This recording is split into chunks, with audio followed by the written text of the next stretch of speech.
debate, but there was something going on in Jefferson City, and that was the veto session. And Scott Vaughn, publisher of the Missouri Times, friend of the show, was watching every single twist and turn yesterday. Good morning, Scott Vaughn.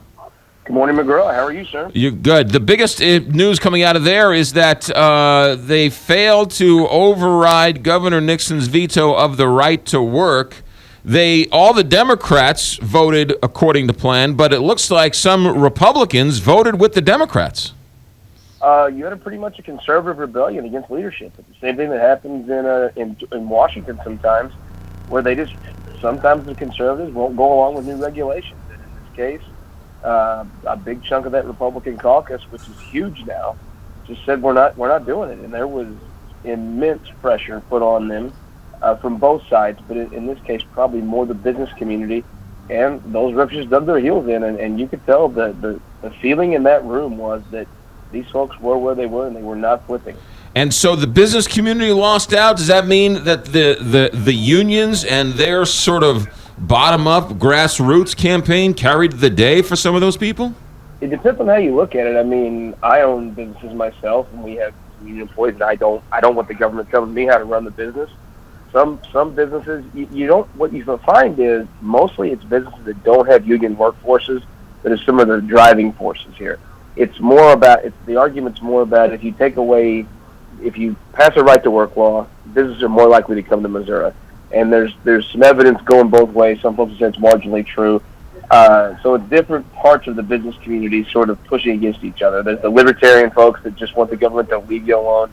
Then there's the more traditional, moderate Republicans that think more regulation would be helpful.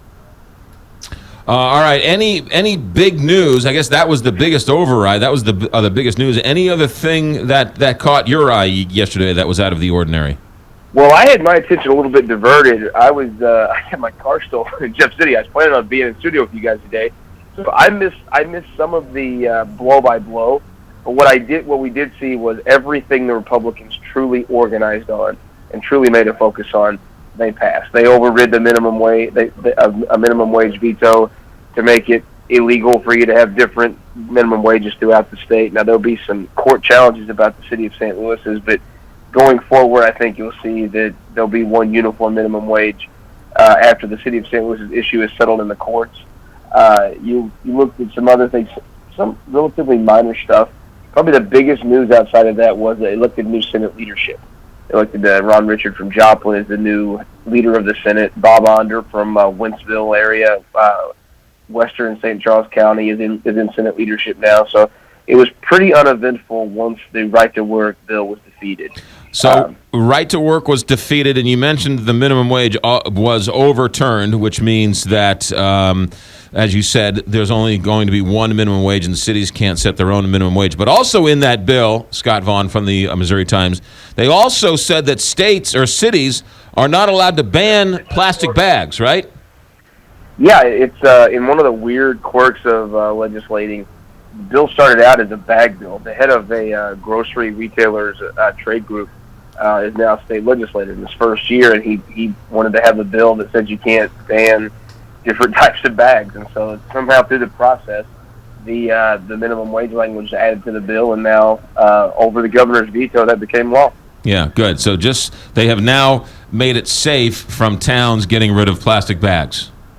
The public can sleep safely tonight because that regulation has been killed. Those liberals who are trying to get rid of those plastic bags now don't have a chance.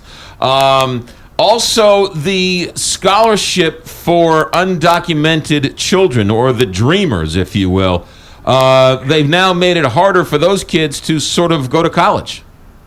That's true. The intent is a little different there, but at the end of the day, there will be, and if you're a conservative here in legislative leadership, you'd say you've reserved some of that money for citizens, and you've made it harder for folks that was never intended to have the money spent on in the first place.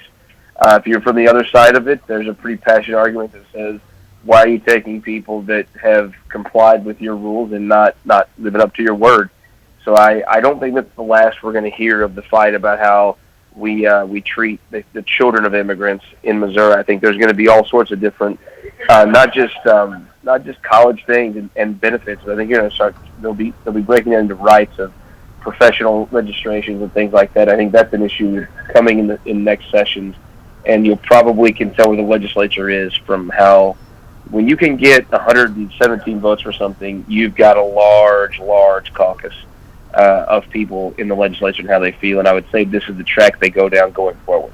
Also, just a note from the regular session, it did pass, did it not, that health insurance companies must cover eating disorders because they didn't want to, but now the state of Missouri is forcing health insurance companies to cover eating disorders as a health issue, correct? Yeah, and it's something that had been talked about for a very long time, and there was some argument as whether it fell under the mental side of healthcare, and to what extent that they should be forced to. What happened was a lot of the plans began covering, a lot of health plans began covering those disorders anyway.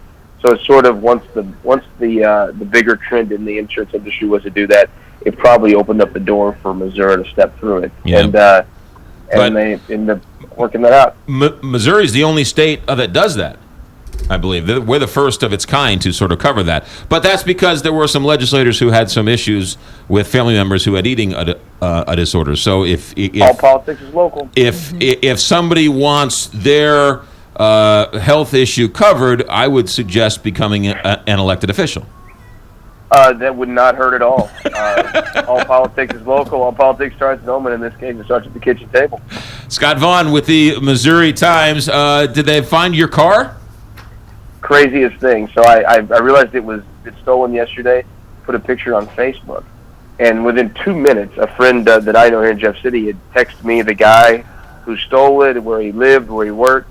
Last night, about 2 in the morning, the guy returned it, and I'm only minus about half a box of Cuban cigars, which is sort of hard to tell the cops that you're short. So, well, did the guy put gas in the car at least for you? You know, he did not. He was. I was a little disappointed in his chivalry there. The bigger story is, what are you doing with a full box of Cuban cigars?